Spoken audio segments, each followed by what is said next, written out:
Okay, very good. Good evening, everybody. How are you tonight? Too.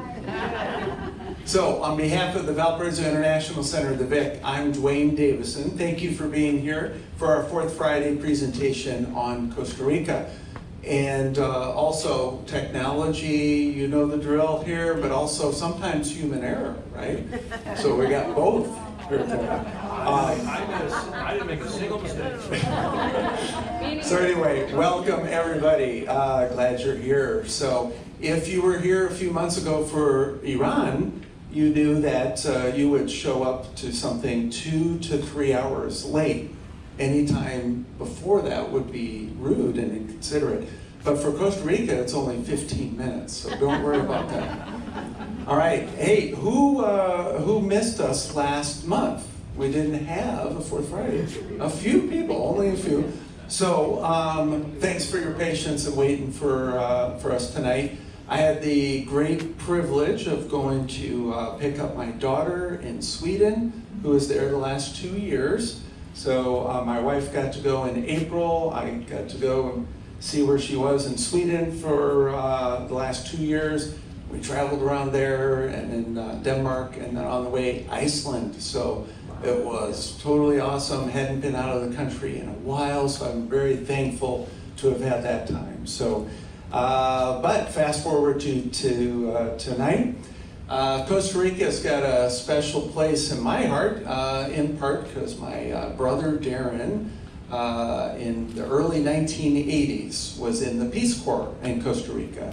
He was in a small town near Greve, and he had a fantastic experience, and it's a beautiful country.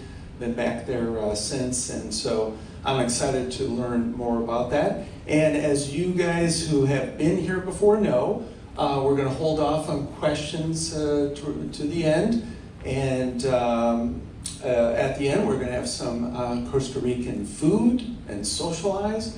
We'll move the tables back in and all that. So at the end of the presentation, we'll have questions and answers. Then you can stick around and socialize and talk about all things Costa Rica after that.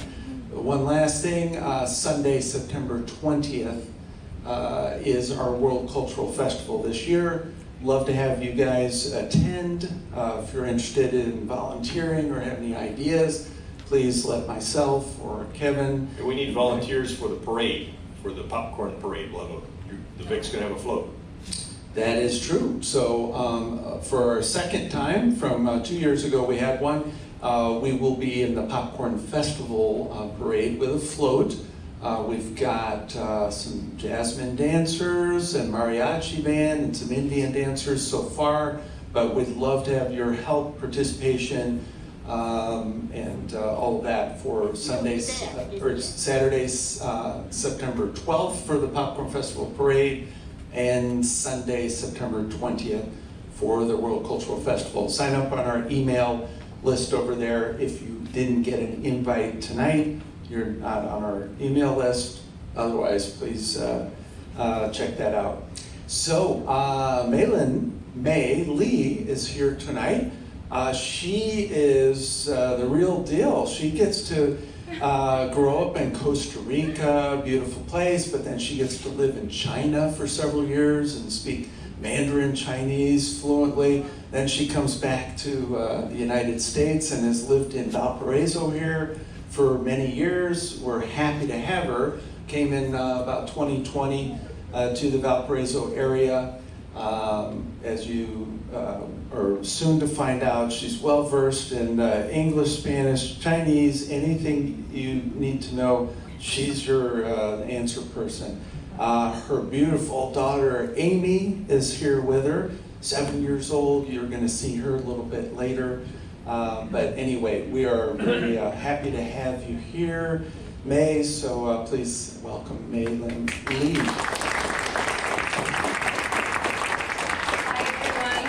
First of all, thank you all so much for coming and joining me today on the journey to Costa Rica. At least I want to say, virtual journey, perhaps? If technology keeps on helping us the way it's been doing. Who's been to Costa Rica? Who loves Costa Rica? Okay, so a lot of us have a lot in common, right? I am very proud to call Costa Rica my home, as now I call Valpo as well my home, but definitely Costa Rica is a beautiful place. Okay, here's my question. Where is Costa Rica? In Central America. Yes. A lot of people confuse Costa Rica with Puerto Rico. Wrong. Not Puerto Rico. It sounds very similar though. I did. Let me get a little. Ooh, I got a pointer. Okay, nice. So Costa Rica. It's right in between Nicaragua. It's bordered by Nicaragua on the north side, and then on the south side, we're gonna have Panama. We have two beautiful oceans right on each side. So we have the Caribbean side over here, right here, and then we also get the Pacific Ocean.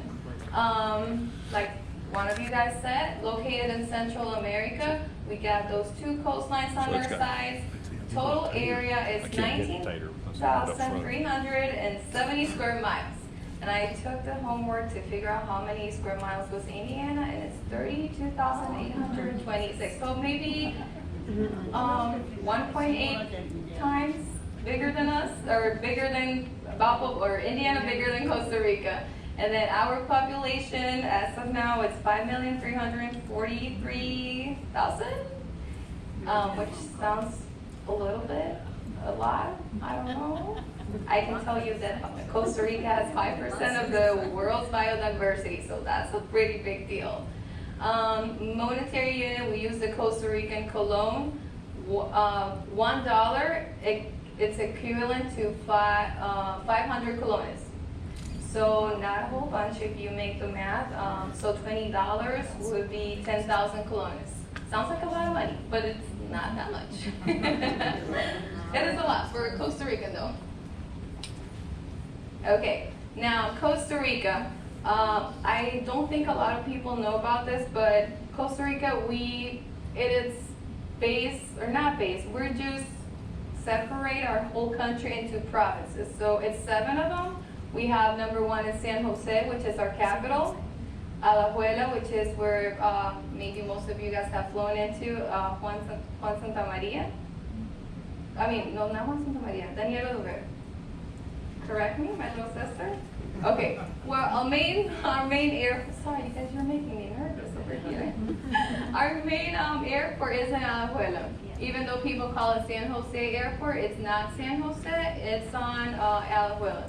And then number 3, we have Cartago, which would be right over here. And then 4, Heredia. Number 5 will be Guanacaste, which is the town where I grew up in, which we'll go back a lot to Guanacaste just because it has so many great things to talk about.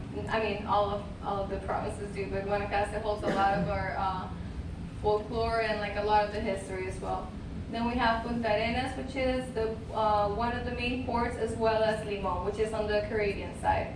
Fun fact here, whenever one of Costa Ricans is born, how we assign our ID number, it's based on where you were born. So if I was born in San Jose, my ID will start with number 1. So it'll be 1169, whatever the number follows. If you were born in Alajuela, then it'll be 2, and then that's how we assign our ID. I'm not sure how the States does it, but this is just how we do it on our end.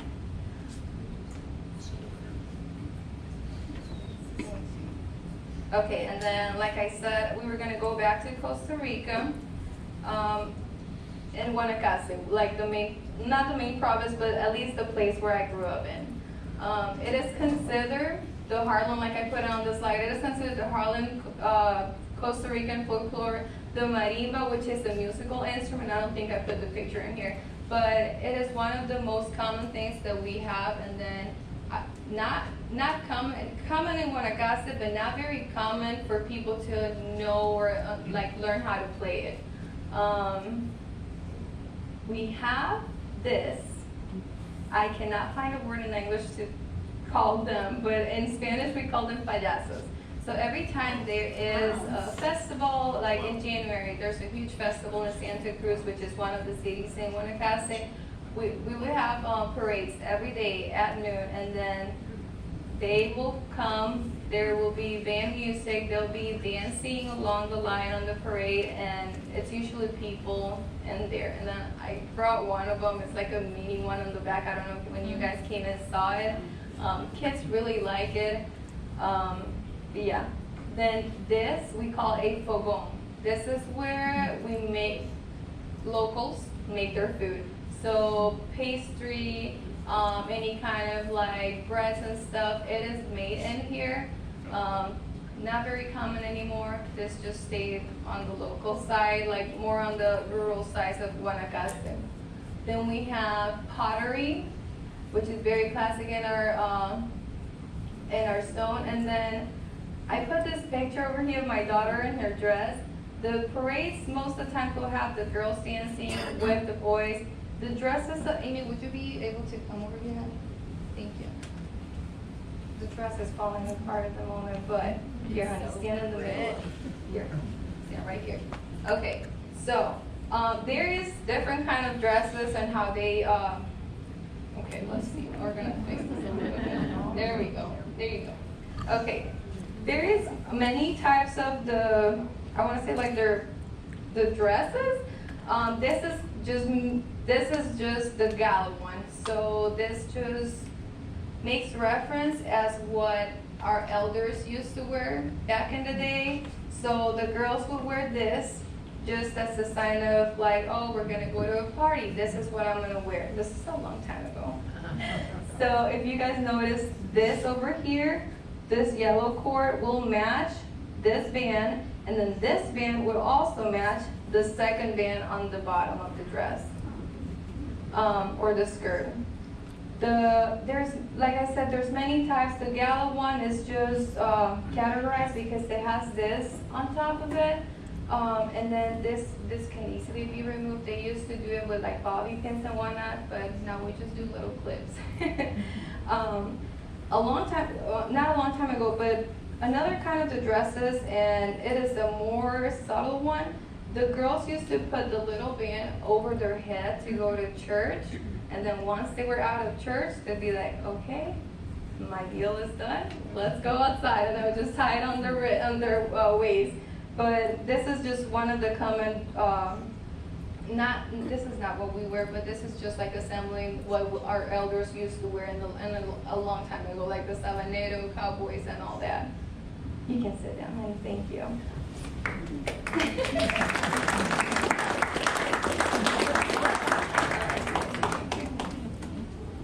Okay. A bit of history. I'm not going to dive too deep in it, but just as a little reference, in 1502, Christopher Columbus arrived to what would be now the present Limon. Maybe I can find it in this here. Let's see, Costa Rica. So Limon would be on this side. So he arrived through this side, which would be Limon, which is a big port as well.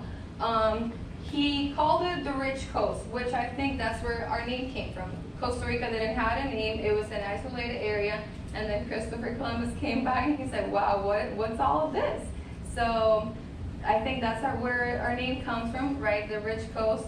After that, that's where the Spanish colonies settled for a few years, and then not until 1821 was when the Act of Independence was signed in Guatemala, and then that's when Costa Rica was independent from the Spanish colony. And then due to Costa Rica being so isolated, it only took them 1 month to figure out that they were independent. Just 1 month. So in October 18th, that's what they all find out, and then that's when we call it, well, we still go back to September, so our Independence Day is September 15th. We don't want to take into account that extra month. And then one of the most important facts that I wanted to bring in here, and I know we all have different thoughts, It's the abolition of the army. In 1948, Costa Rica abolished its army due to a dispute with, there was a civil war, and I'm so sorry, let me rephrase this. Civil War, Costa Rica was at a breaking point. Everything was just going down the hill, and then at this war, 2,000 lives were lost, which doesn't sound like a big number, a great number for a small country, if you ask me. The president at the time said, you know what? We're not going to have an army. We're going to go ahead and get rid of this, and whatever funds we're using for this, we're going to use it towards social welfare. We're going to use it towards education. We're going to use it towards healthcare. So the abolition of the army was in 1948, and then in 1949 there was an article included in our Constitution which states, and I try to translate it so it's easier, the army as permanent institution is prescribed. For the vigilance and conservation of the public order, there will be the necessary forces of police. Military forces may only be organized by a continental agreement or for the national defense. One and the other will always be subordinated to the civil power. They did not deliberate or make manifestations or declarations in an individual or collective form. So this was also a way for Costa Rica to say, okay, we can get help if whenever needed, we can make alliances, but there will be no army making us do something or force us into something else. Let's see. Okay, right after the abolition of the army, this was just the most transformative time for Costa Rica. This has also positioned my country as a beacon of peace and democracy. One of the most important facts here is that Costa Rica did separate all those funds that were going towards military into healthcare. So we do have Caja del Seguro Social, which I don't know if you guys heard, but we have universal healthcare. This entire institution makes sure everybody is covered. You do pay an amount. If you're an employee, you pay an amount, but it's like $10, $20, depending on how you make a month. And then your employer pays the other half. Regardless if you're paying your your insurance or not, you are not denied health care and you don't get a bill. This is also a great thing. There is no co-pays, no co-insurance, no deductibles to be met. So you need a medication that is not available in Costa Rica. You go to your doctor, and then your doctor says, we don't have your medication, we need to get it from X country. We're going to try to see if we can get it. So this gets escalated to the next person, and then the next person will say, okay, yes, this patient needs this medication, and we get the medication. We make sure we import the medication into our hands, and then we register the medication to be able to serve that patient at no extra cost. If you were paying $10 a month per insurance through your work, that's what it is. So that's a pretty good thing. Also, education. So by investing in its people rather than its military, Costa Rica also cultivated a society that has high rates of literacy. I'm sorry if I'm pronouncing it wrong. But school is mandated for all kids. So there's very accessible, not only primary, high school, like secondary, also like college. So we have a lot of our universities are public, but we also have private ones, but they're still accessible for Costa Ricans. So that brought Costa Rica to, I want to say, to push the country to a better position, I want to say. And then on this picture right here, this is where the army headquarters used to be.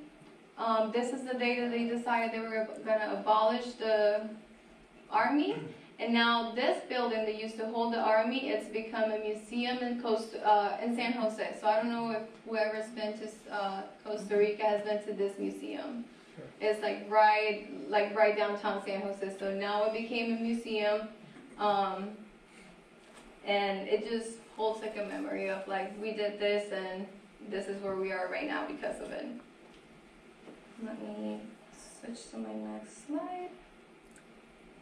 Then as for climate, we get not 4 seasons, but 2 seasons plus altitude, because it depends on where you're at.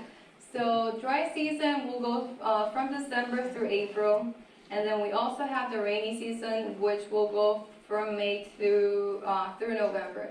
Dry season, so the beaches are going to be packed. All the everything's going to be dry. There's not going to be food for cattle.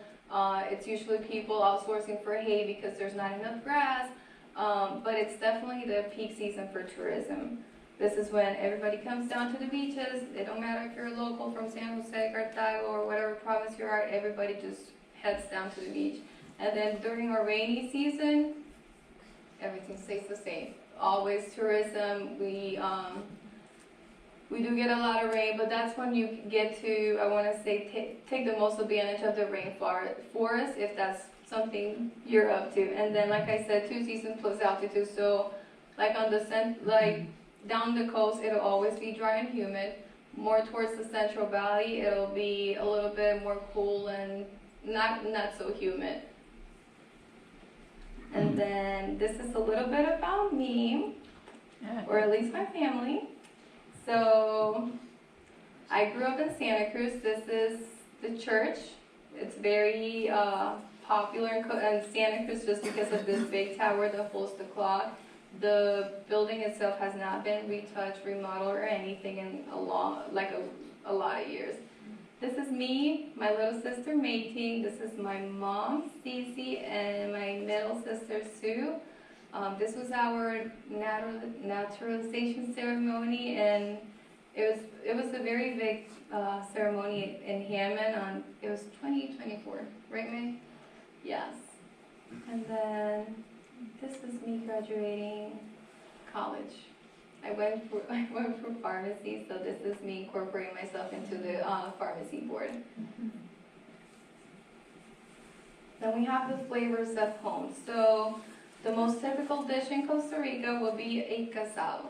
So we got rice, veggies, always beans, plantain, and then your choice of protein. Sometimes you'll have like a pasta salad in there. One of the most typicals too is gallo pinto. I know there's a lot of versions. I know Cuba has a version of gallo pinto, Nicaragua has a version of it, and everybody wants to say, hey, I made this, but I don't know. I think they all taste different, they all taste good. But pretty much just rice and beans. And then gallo pinto is like the main breakfast for us. We don't do like eggs and bacon, we do like pinto and eggs and bread and sausage, and it's like a very, very hearty and full meal. Then one of the favorites too is chifrijo. It has a base of rice. It's got beans, but it's not black beans, it's red beans. And we put a little bit of pico de gallo, and then we have like pork meat on top of it. And then this is another form of a casado. But these are like the main typical dishes. We also have tamales. And I know a lot of you guys know tamales, but our tamale version, it's a little bit different as well. It's a little bigger. It's made out of corn, and it contains like the same things, corn, and then it has a little bit of rice and a protein in it, either like pork or beef or either chicken too.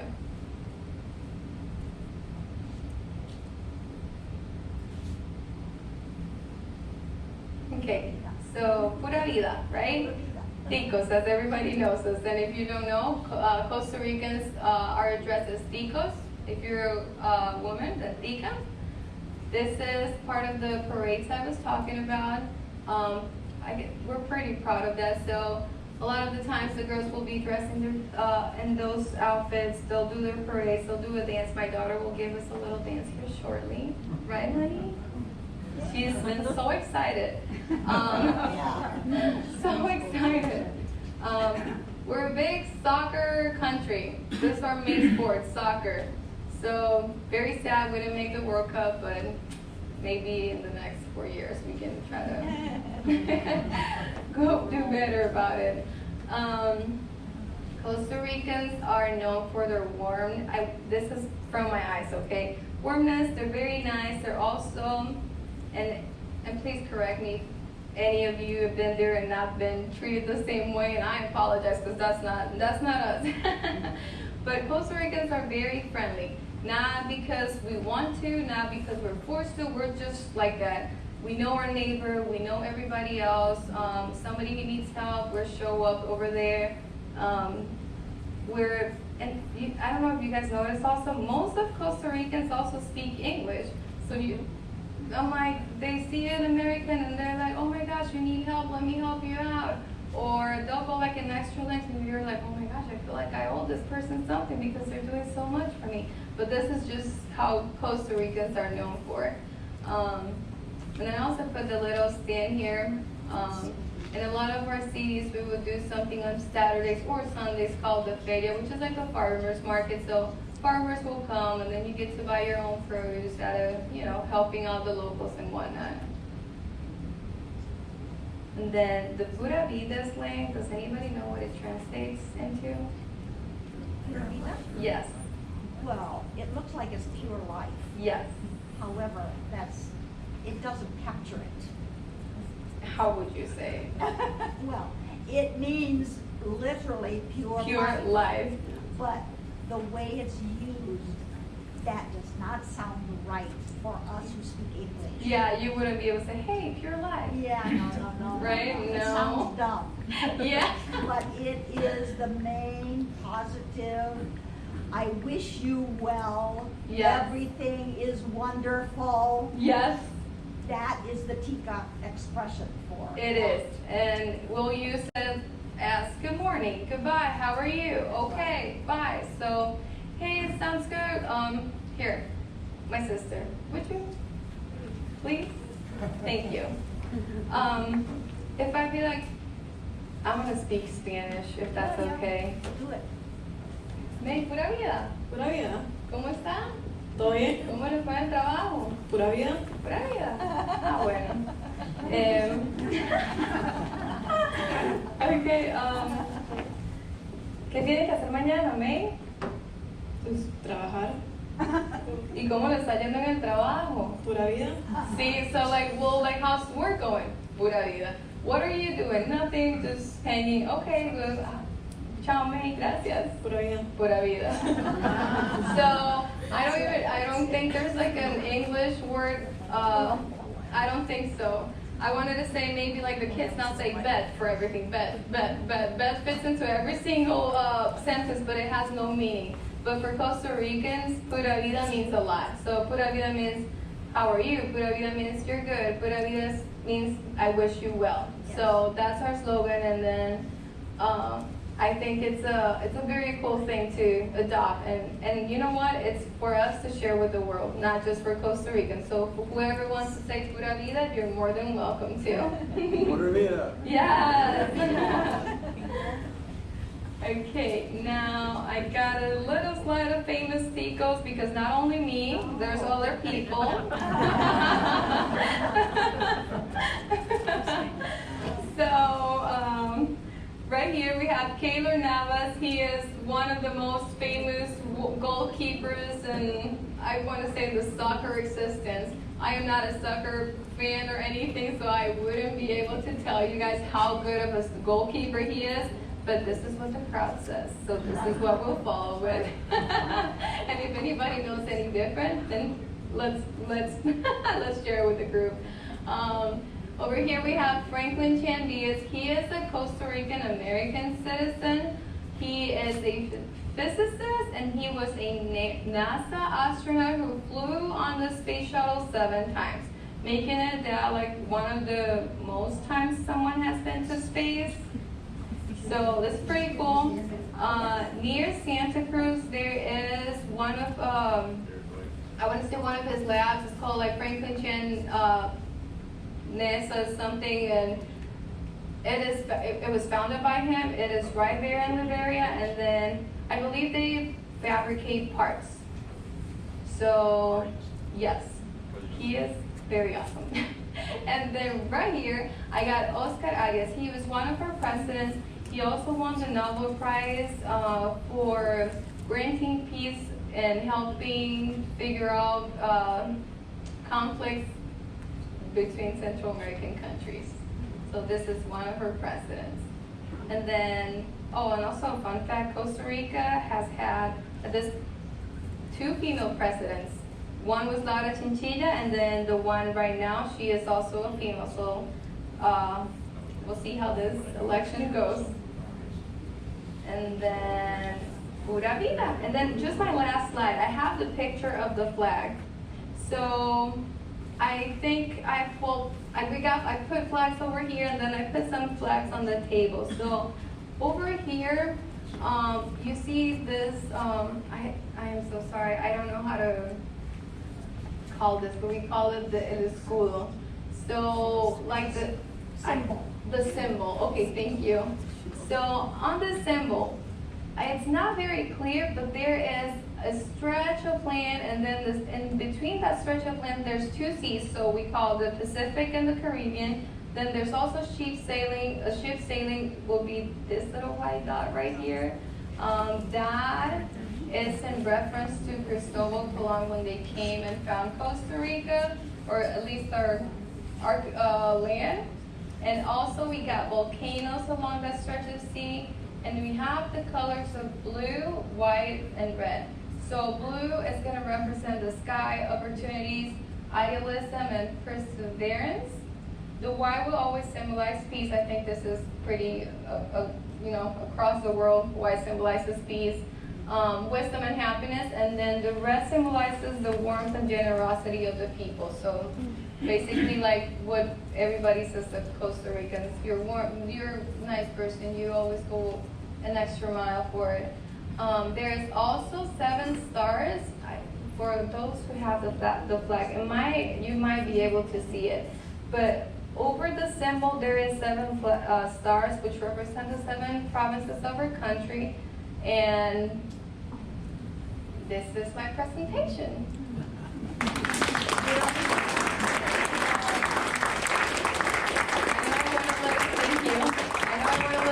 If there's any questions or something that I can clarify or something that you guys would want to share about Costa Rica, I'm more than happy to. When we're doing questions, just raise your hand. We'll get a microphone for you so that the video can get that as well. Can you tell us just a little bit about how and why you came to the United States and then Valparaiso specifically? Yes. So my mom remarried. She married I call my dad, he's my stepdad, but my mom remarried, and we got a green card through marriage. Like my mom got a green card, and then so we did as kids. At the time, my sisters were still in high school. I was already going through college, so the process as over 18, like an adult, because Costa Rican, you reach adulthood at 18, not 21. Like at 18, you get to drive and drink and do it all. So, do it all. Legally, right? On paper. So, for an adult, through marriage, when we applied, I was still underage. I was, I believe, 15, 16. But at the time I got the green card, like it's such a long process, I was already over 18. My sisters were still in high school. So it was a little bit different. My mom got her green card and my sisters did so as well, and mine took a little longer just because I was an adult. I was also going through college, so my sisters moved here with my mom first. I stayed behind. My mom had a restaurant, which I ended up running for a bit, and I was also going through college as well. I was already midway through my degree, so it was either forgiving about it and trying it over here, but I did some research, and it turns out going to college here is pretty expensive. Yes, very expensive, especially for pharmacy. It's like 70 grand a year or something. So, I just my college, they work with something that's called CNI. So that means it's a organization that they say whatever you learn here, it's comparable to something else somewhere else. Like you have the ability to try to transfer your credentials to whatever other country you want to go to, because what we teach you is something that's been studied, and then it's like across the board what everybody is learning. So I decided to stay back. I finished my degree, and then also COVID came in between, so I had to also do online classes and whatnot. And in the meantime, I also have my daughter. So when COVID came, I came back over here and stayed here for a bit, and I did that back and forth for a while. After my degree was done, then I just moved over here completely, but that's how we ended up over here. Through green card, then we did our exam, we passed our exam, we did our naturalization process. And yes, then now I'm living in Valpo, which I love. My sister and her husband are over there. That's Luke, her husband, that's my sister, and then that's my sister's father and mother-in-law, Mr. Brad and Miss Amy. My other sister, she's a nurse, she works at Franciscan. And I work at a long-term care pharmaceutical company here in Valpo. I'm still working as a technician. I'm still working on getting my degree accredited. It is also a long process, but it is not $70,000 a year. So on the good side, I got no debt on my school. Yeah, I mean, it is expensive too because I did private, but it's not as expensive as it would be here. And also it's like longer and it was a lot. But that's how we came over here. But yes. Questions? Answers? Sis, come on up real fast because before all we heard was Pura Vida. So if you guys wouldn't mind in your native dialect of Spanish, have a conversation for us to hear. Una conversación. Okay. Oh, you guys want to know something very funny? In Costa Rica, this is not a dialect. This is just like gibberish talking. So if you want, at my mom and my aunt as adults, they would want to talk something private, adult only, 18 and rated and up, right? So kids were noisy. We were noisy. Not you, baby. You're perfect. But kids are noisy, and we would just be around my mom, and they would not know how to like talk about this. And my mom and my aunt would speak in eyes. So whatever vowel was in between our letters and whatnot, we would change to eyes. So like in English, hi, how are you? So he, ye. It's kind of weird. It is kind of weird, but my mom and my aunt did that a lot, and a lot of people do that in Costa Rica as well. ¿Verdad, May? Sí. Cuéntales un poquito de usted, de su trabajo. Sí, pero en español. ¿En español? Sí. Me mudé a los Estados Unidos hace como 8 años y viví con mis hermanas hasta que tuve 15 años. Y ahorita trabajo desde la casa, trabajo en una compañía que hace educación y me encanta vivir aquí. La verdad es que la gente es muy welcoming. Spanglish. Bien, amigable. Y pienso que voy a vivir aquí probablemente por el resto de mi vida, pero tenemos planeado viajar a Costa Rica bastante durante los años que vivimos acá. Sí. Sí, esta es mi hermanita pequeñita, la menor. Okay, thank you. All right. So, just real quickly, that you introduced a novel idea, but I'm not familiar with this concept. So you mean to say if you don't have a military, you can pay for education, for healthcare, for childcare? Is that correct? Well, okay. That's interesting. It is very interesting, and then I know every country has its own beliefs, and you know what works for one will not work for another one. This is a bigger country, much more licenses, so I don't mean that Costa Rica is better because they have no army. I just mean for the piece of land that we own and the countries that are surrounding us, for Costa Rica to not have an army made them to be not an object for coup, if that's the right word I'm trying to find. So if you have an army, then people are going to come for you, right? If you don't have an army, you're like, well, we don't have an army. That would be it's a threat, but I feel like when there's armies on both sides, you're like, okay, so we're threatening each other. We're leveling ourselves. There's, like I said before, and I wish I would have pulled this up, but Costa Rica has one of the highest literacy rates in the country. And if you guys are familiar with Central America, a lot of the countries are not as stable as Costa Rica is, and it's not because Costa Rica supersedes any other country. It's just because I believe the money that was used for army, guns, and providing for the troops and whatnot, being directed into healthcare, education, like there is a 97% rate of literacy in Costa Rica. Most of the kids know how to read, like everybody goes through school, even like on the remote areas, indigenous tribes and whatnot, teachers are being sent down that way. Like they gotta go on feet, they gotta go through a boat, that's fine. And then healthcare is the same thing. It's not perfect. The Caja has long waits in surgeries, long waits for treatments. Like you have a cavity, you're not gonna die from a cavity. So your appointment for your cavity is gonna be next year. Like that's just what's gonna happen. I mean, and you know, yeah, A cavity for next year. yeah, a baby cavity at least. Like this is just an example. I'm not saying this is what happens in reality, but I mean the Caja has long waits. It is a very, very good medical system. It holds really well. It is its own entire organization. It doesn't take money from nobody but their own. And the other thing I want to say too, immunizations. We make sure everybody gets immunizations like birth and whatnot, like flu shots or whatever. You'll see a nurse walking down the road, knocking on people's doors saying, hey, just following up, I have here on my file that you have not gotten your whatever shot. Do you want to take your shot?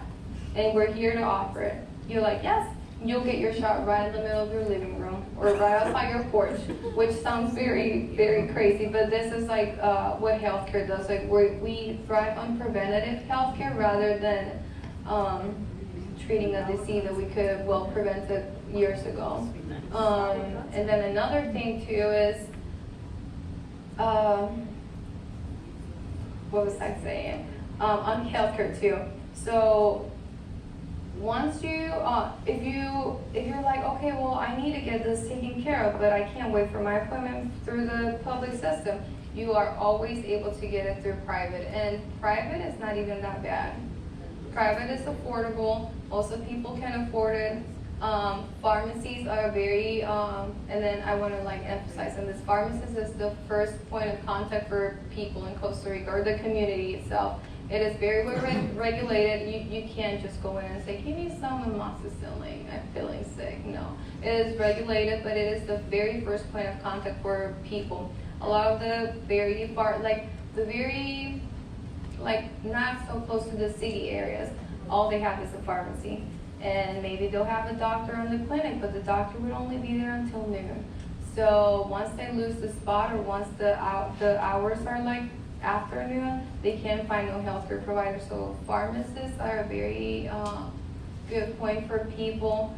We are able to do shots, not only flu and COVID, we do birth control shots, we do anti-inflammatories, we do prednisone shots. Like there was this one time I was working at one of the pharmacies, and it was in Junquillal Beach in Guanacaste, not so far away from the city, but still 45, 50 minutes out from the closest clinic.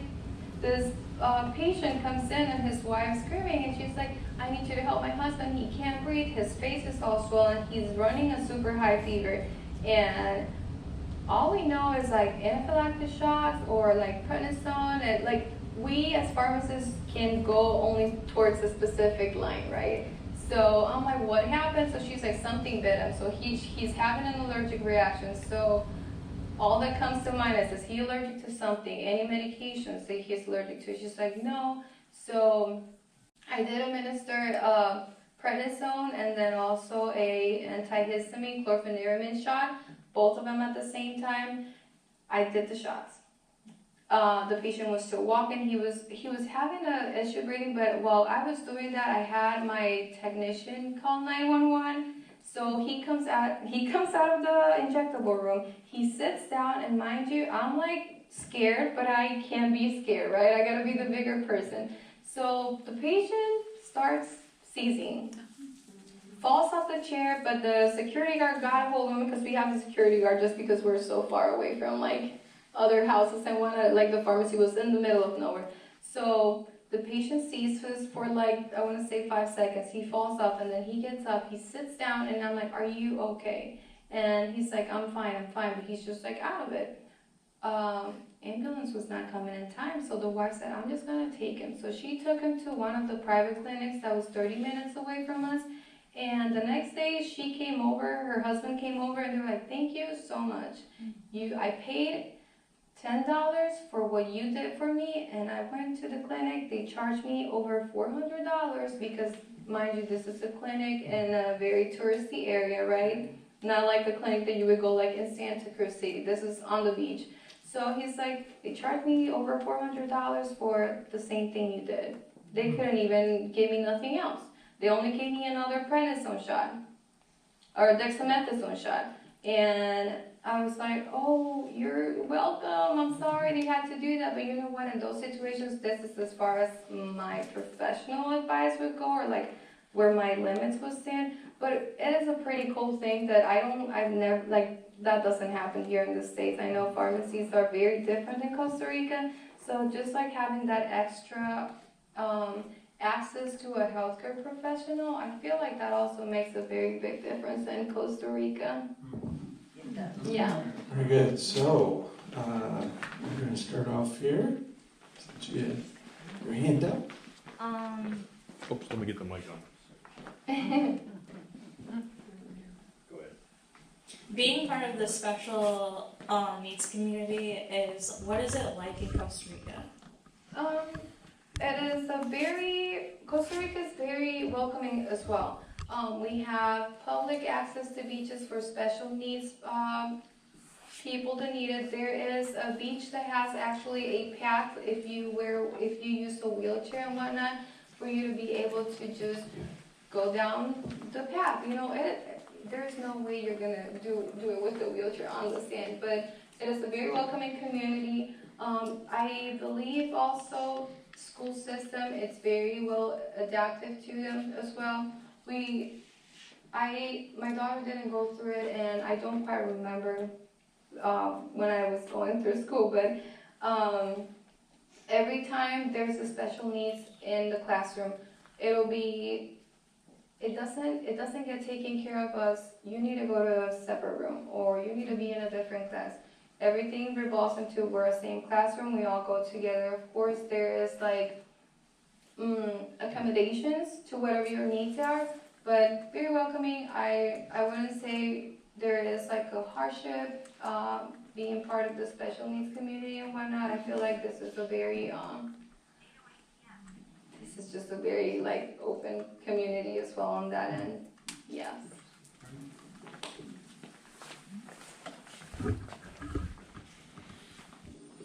What about poverty and homelessness? Is there any there? Yes. There is homelessness, and there is poverty as well.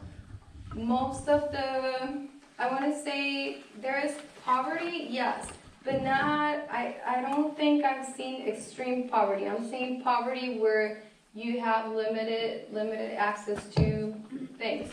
Some people don't have access to light.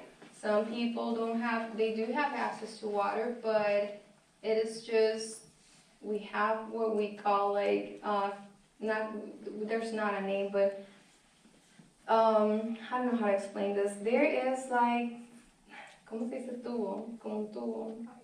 No. Well, Yeah, it's like well water, but there's those all around like you have access to water throughout cities, like at the park, like a lot of the places. There is poverty, yes. I don't want to say there is extreme poverty. I want to say there is people with just limited income. Costa Rica's base rate, or their base rate per day, just for someone that's not Minimum wages, this is what I'm trying to think. Minimum wages for a day of work is 12 to 14,000, which transfers to $20 to $22, $24. So that's what a Costa Rican would make on a day's worth. Someone that would work as a waiter, someone that would work at the field. You know, like not the cowboys, but the people that work on the field, this is what they make a day. 10,000 colones, and that's not a lot of money. It's not enough. So there is poverty, not extreme poverty, but there is part of their population that definitely has limited income and, of course, face some sort of hardships as well. I want to say that I did not speak any Spanish when I first went to Costa Rica. Neither did my husband. We spent 1 year in Costa Rica, and I will recommend to you that it is absolutely the best place in the world if you wish to learn Spanish. Yes. And as I told you, my husband did not speak a word of it, and neither did I. Those of you who know me know that I would not go very long without speaking a word. And therefore, he and I, in 1 year's time, 4 hours a week, 5 days a week, Spanish only, we were able to communicate any and everything that we ever wanted to say in Spanish. Oh my God, that's great. After 1 year in San Jose, Costa Rica. Nice. I recommend that you find that kind of school and go to Costa Rica to do it. Yes. Then we went to Chile. And the Chilean people speak Spanish in their own way. Quite different from Costa Rica. Yeah. But they said to us, "How do you know Spanish? It sounds different to us, but it is our language." And within a very short time, we were speaking Chilean Spanish, Yes. which is actually the same language. Yeah. It's like if you live in Alabama, you're gonna speak English with a little southern accent, right? But it's the same language. So, recommend. Yeah. Costa Rica's a beautiful place to learn the language. Yeah.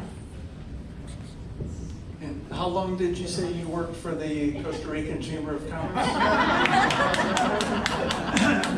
I wasn't gonna say that. That is not true. I never worked for anything in Costa Rica. I was gonna say, don't leave before when we're over. Give me 5 minutes of your time. Is there certain places in the States that the Costa Ricans like to immigrate to? There's areas of the country that there's high concentrations of Costa Ricans, let's say in California or Arizona. Yes. So definitely not Valparaiso, right? Valparaiso is a Spanish word. Yes. Actually, Valparaiso. There's a Valparaiso, Chile. Paradise, it's like in Chile. That's Yes. right. New Jersey is one of the most common places for Costa Ricans to migrate, and also Florida. Those are the two places. I belong to a group in Facebook that's like Costa Ricans in the States, and they're always doing this like Costa Rican parties or like Independence Party, and I'm like, where's this at? I never get to go to any of these parties, and they're all New Jersey, Florida, but I don't think Chicago would be one of them. I mean, there's definitely people here, but just not as much as it would be like in other states. Yes.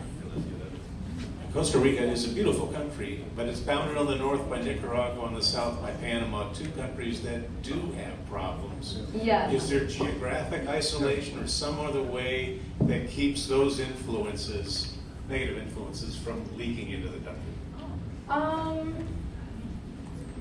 Yes and no. So I don't think Costa Rica has, and I am not the most knowledgeable on this, but I do know Costa Rica does not have as many issues with Panama than it does with Nicaragua.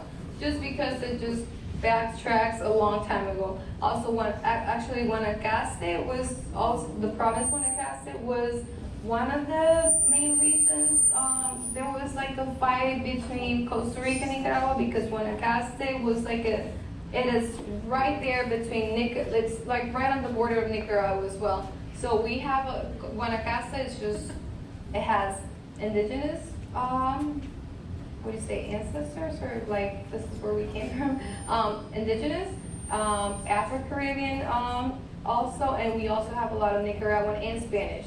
So very, very mixed, but Nicaragua is on, let's see, this is Guanacaste, and then it goes all the way through here, and then it's like right on the top of Nicaragua's borderline. So there was always an issue with Nicaragua trying to say, well, the river is ours, this piece of land is ours. So that definitely caused some trouble back then.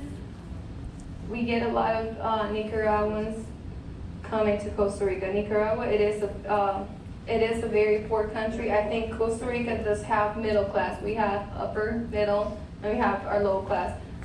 I believe Nicaragua is just, you either have a lot of money because you're part of the government and then you're friends with everybody else, or you're just on the working side of people, and you just have to face scarcity.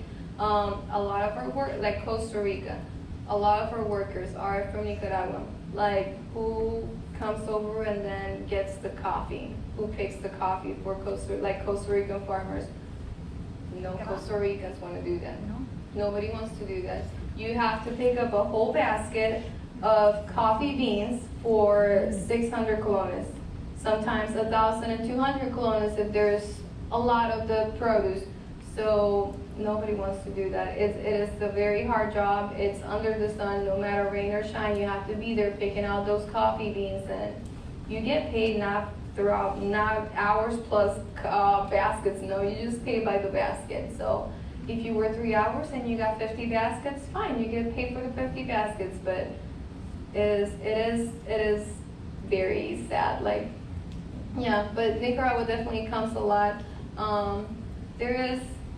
There's issues at the border per se, but the border is literally a fence, or the river section. So migration is like right there on the border. People just go through the side, or they just come through the fence. So it's like, oh, I'm in the next country. So what?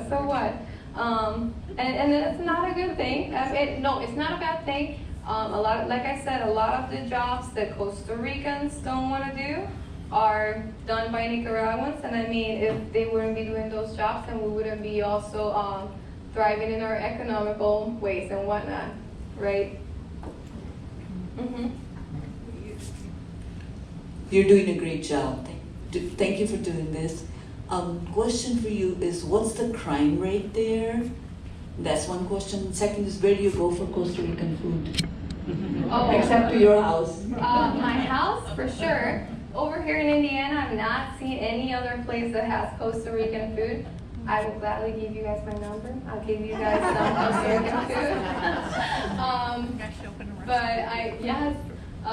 I went to Chicago one time. There was this Costa Rican restaurant. I don't remember the name. I believe it was Irasu. It was after one of the volcanoes, but I did not think it tasted the same. I think it was definitely a different version of Costa Rican food. They had chifrijos. It was totally different, and it is totally doable. So we have the ingredients, we have the condiments here to get and whatnot. So it was very different, but I don't believe there is a restaurant. Maybe that would be my next project. Yes. Once I'm done with this pharmaceutical thing, maybe I'll dive into opening a chain of food. I mean, that restaurant. You guys will be my first clients. And then on the crime rate, there is crime as any other country. We don't have gangs, like, you know, like, is that the right word? I'm sorry. Like gangs. There's no like affiliated gangs. Of course, there is like drug issues and whatnot, specific areas. I believe Costa Rica stands more as a passing point for drug trafficking per se, because it has like the ports, it also has both oceans on the side.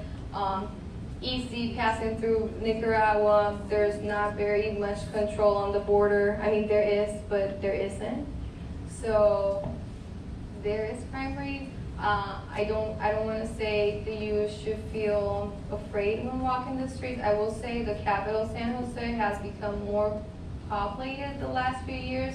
So, you know, the usual, just as if we're going to Chicago, like, mindful where you're going, don't go into dark places and pull your phone out and whatnot, but there is, I mean, and there's also, not everybody can have a gun, so there's not a, like, everybody can own a gun and buy a gun. You actually have to have a permit and whatnot, so that is also one of the things. Most of the guns, I think that the people that are not allowed to have them, it's just like also gun trafficking. But yes, I wouldn't be able to tell you a percentage though. But overall, I think it's a pretty safe country to travel, yes. Pura vida, May. I'm May. I'm from Costa Rica. Ay, hola. My husband is from Costa Rica and my daughter also is from Costa Rica. We have been living here like almost 2 years. Nice. Yes, we so guapo. Gracias. Awesome. Gracias. I have a question for you. I miss a lot of the flavors from Costa Rica, and the fruits in here are totally different than Costa Rica. What is the flavor you miss the most? For me, it's fresco de cas. It's something that you can only find in Costa Rica. No, but we don't have Costa. No. No, it's not. So my question for you, what is the flavor that you miss the most from Costa Rica? Okay, I have a long list. I'm so sorry. I'm gonna go with pastel de arroz, which is kind of like a empanada. Everybody knows what an empanada is. It is just deep fried, and on the inside there's just like rice with chicken. Not a whole bunch of chicken, but a little bit of like pieces of chicken. So we call it pastel de arroz. I definitely miss eating tortilla con salchichón. So, I don't know how to say salchichón in English. There's no translation for it. So kind of like a sausage, but it's a different kind of sausage. And then tortilla would be like a corn tortilla. So it's different. It's like a Guanacaste typical food. I think those are like my two main things. I also was raised on I'm 50% Asian, 50% Costa Rican, so I also loved Asian food. What's your most missed flavor, May? Tamarindo. Yeah. Yeah. How did you, The other one. how did you find out about tonight's presentation? Oh, that's interesting. There is a friend of us that she's married with a Costa Rican friend. Oh, nice. So Is we that, invited, cat? we get the cat patters. Right, so I invited her, and I was disappointed that she didn't make it, but good for you guys coming. So Yeah, being she committed. invited us today, so for that reason we are. Oh my gosh, now I got real judges for my food. Don't worry about that. I'm seriously always happy when this happens. Makes some connections Yeah. with some people that you never would have known, would hear otherwise. So glad you're here. We heard. No. Give that to me. No. I think he has a question, right? We heard earlier though about the possibility of a dance. Is that still Oh happening? yes, my daughter will totally do a little dance. Right, Amy? There's another question. Yes. Dwayne's question first. Dwayne's question first, and the dance. No. No? Okay, maybe I need to adjust this for a minute. 1 second. We're gonna take the gala belt off, if that's okay, honey. And this also has 8 meters of fabric in it, just the skirt. So it's pretty heavy. I have this made just for this, you guys. Hey, Linda. Hey. Okay. I think this will work out, and then remember how to hold it on the sides. There you go. That's good enough, honey. Yes.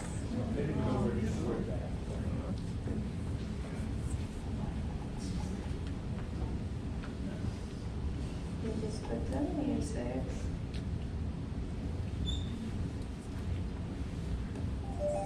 Wait, this is not it. I'm so sorry. No. One sec. Technology, right?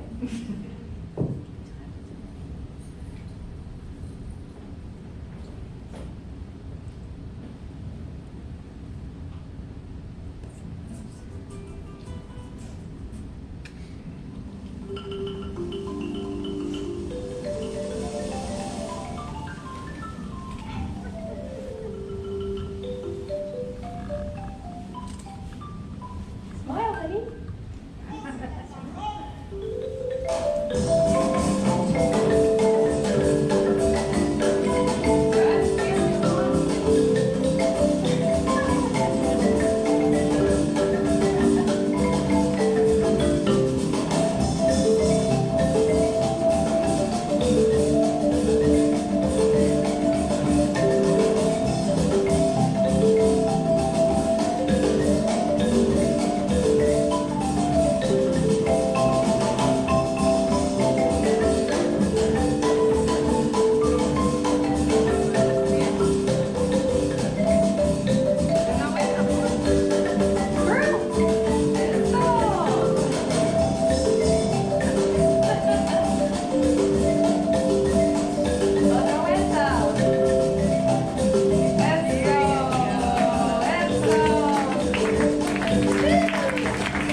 Thank you, Amy. Thank you, Amy. Okay, yes, sir.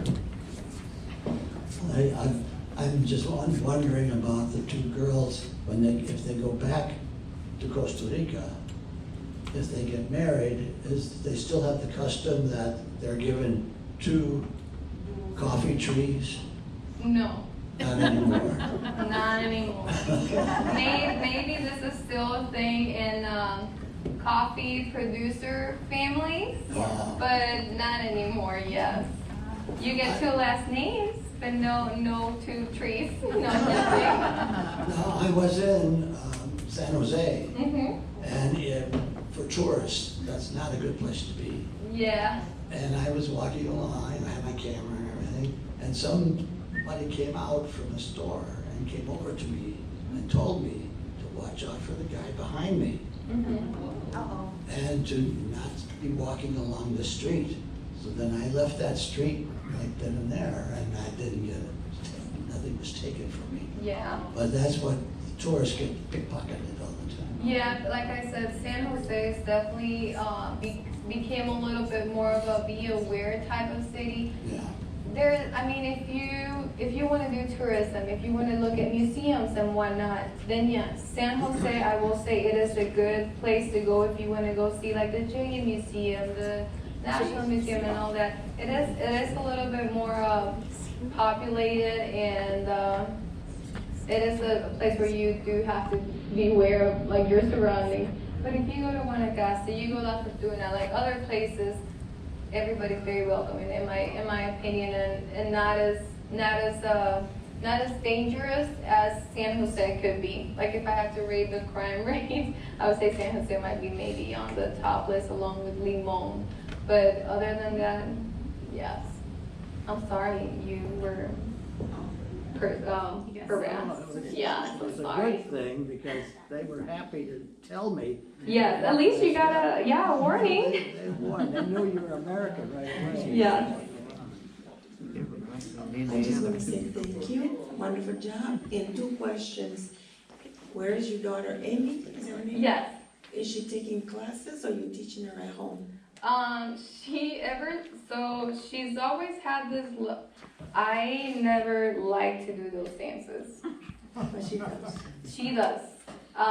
She did not get that from me. She just saw I travel a lot back to Costa Rica, and then we go to those parades a lot.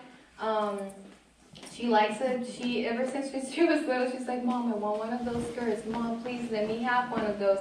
And she embodies the culture so good, and I don't want to take that away from her. So if I were to teach her, I would not know how to teach her because I was never you know, like cheerleading classes, then you take dance classes for that. But I was never one of those students. She does like it a lot, and I mean, anything that I can do to remind her. By herself? Yes, Just we watching watch videos and whatnot, yes. Very good. And the other question, you mentioned something about tamales. What is your base? Is the dough? You mentioned it, and then you put it on the plantain? On the plantain, yes. Okay. Yes, and it is, so it has like the flour, but it has more corn. Thank you. Yes. Okay. So could we get Amy to join us in the Popcorn Festival Parade? Yes. Wear that dance. Of course. Yes. Thank you. I heard you say yes, right? Diga, claro, por supuesto. Oh, Sí. okay, good.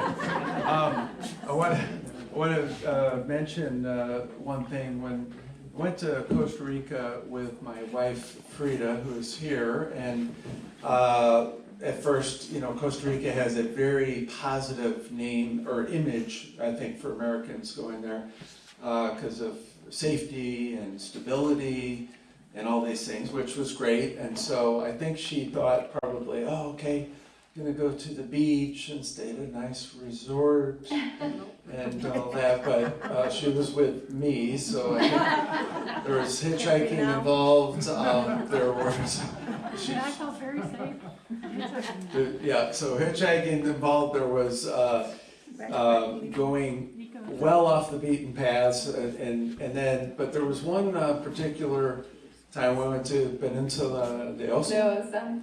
In the southwest of the country, and not many tourists make it there, and I think not many Ticos make it there actually, Yeah. which is unfortunate.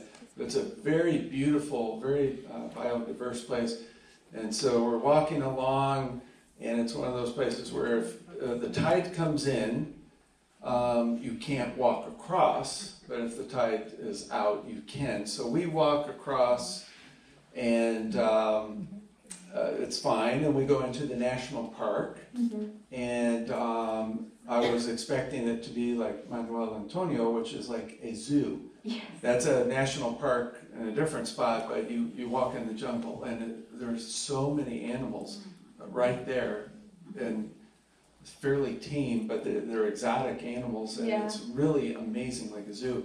But the Peninsula del Oso was very wild, and people kind of warned us about going there. And so we're walking on this trail, and We had a guide though, and he was barefoot, so that was crazy. not on where I'm talking about. That was when we spent the night in the middle of the jungle.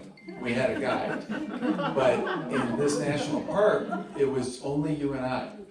But you're right, that was in the middle of the night. But on this, we made it to the park, and we're on a trail, and this thing is up ahead in the trail, and do you remember what it was? That's a snake.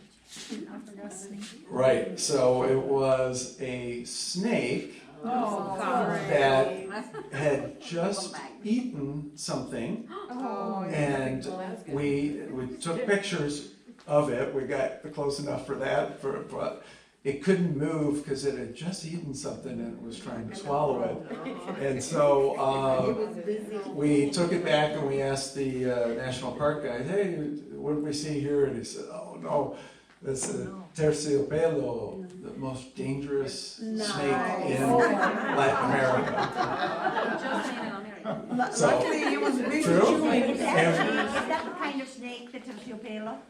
Yeah, that's the name of the type of snake. Of a snake. But and In English, that means velveteen. That's the finest of soft fabric. Terciopelo. Terciopelo. we didn't touch it to find out. Do you think that snake represents velveteen? Yeah, But that, we were alone on that walk, if you remember, right? You thought you were alone. Yes. But she was very brave. We went to mangroves, took like 3.5 hour boat ride through nothing to get to place. If you And remember that? it's the most fantastic country. It really is. I mean, it's the, I don't know that. It's the most fantastic country. The other one. Costa Rica is the most beautiful country I have ever been to, and I would go back there in a heartbeat. I think you kind of understated the beauty of the beaches and the rainforests and the ecotourism and the people are amazing. I would never ever hitchhike anywhere. But we did. We got in the back of a farmer's truck and he took us to the next place. It was really amazing. Yeah. I would definitely go back there. Thank you. Except for that jungle. Yeah. And it was super beautiful. And last thing, if you could maybe touch on the ecotourism, because I think that's why people go, is, not, no disrespect, but probably not to see the opera or a museum. Correct. They go for nature, and it is quite beautiful. So can you just explain how ecotourism came about and why that's a big thing then? Yeah, thank you for coming. So, of course, the beaches and whatnot, we have the Pacific Ocean and then we also have the Caribbean side. Both very beautiful, both very different. Another big thing, or one of the things that also is very beautiful about Costa Rica is volcanoes. There's over 200 I'm sorry, I don't know the words, like volcanoes, like forming craters or like forming volcanoes in the country. Only 5 of them are active. And like Dwayne said, so for Costa Ricans, it is really hard to go places that everybody else visits. We visit, and like if you're a local, you visit and you know the place as a local, but for you to go on an excursion, a lot of our Costa Ricans don't even know Costa Rica as well as one of you might know it. Like they might know their country, they might know the capital, they might know around the area, but they might not know about the beauties of the national parks, Manuel Antonio. Like it is just now, I want to say in the last 5 years, there's been like a growing trend in Costa Ricans when we're seeing Costa Ricans not only going to the beaches, we're just seeing them going on hikes, climbing the Cerro de Chirripó, which is one of the highest, it's not, I don't know how to say it in English, it's a cerro, so like a hill. So it's becoming more of a trend for Costa Ricans for us to like actually know our own country, and also because of social media. Now you got TikTok, Instagram, and Facebook, so you get to see all the beauty through the phone, through a screen. Why not just go see it? And I believe Costa Rica is also one of the most expensive places in Central America for anybody else, or just compared to any other country in the Central America, but it is also accessible. So if you stay local towards sodas, you could have a full meal for $5, $6. And I'm saying, like what you guys saw in the pictures, rice, beans, your smoothie, which is made out of fruits. So I think this is also why, it is a country where if you don't know Spanish, you don't have to be afraid of. Most of the people will talk in English as well, so it also has raised a little bit of our welcoming in tourism. So yes, that's my take on there. All right, so we're just about at the fun part here of eating some Costa Rican food. Can you explain what we're going to have tonight? Yes, so I made pinto. So rice and beans, like what would be the traditional breakfast or like lunch. We eat this like 3 times a day, so don't matter when. And then I also made like pollo en salsa, so chicken with potatoes, and then it's in a little tomato-based sauce. And I also made arroz con leche. I know a lot of other countries do arroz con leche, but this is my Costa Rican way of doing it. It has a little bit of not orange slices, but you just like grate the orange. So it has a little bit of orange in it, And I also made, and I think it might not be enough, so we might have to chop them in half, but empanadas de dulce de leche. So we'll have to chop those in half, and I think that's it. Just a little bit. I didn't expect so many of you guys come through my presentation, which I'm very thankful for. Oh, that sounds great. Thank you. All right, so we're gonna kind of clear out the space here. We're gonna turn some Costa Rican music on. Give May a couple minutes to get the food, and we'll have it over here. Thank you very much, everyone, for coming tonight. And pura vida. Pura vida.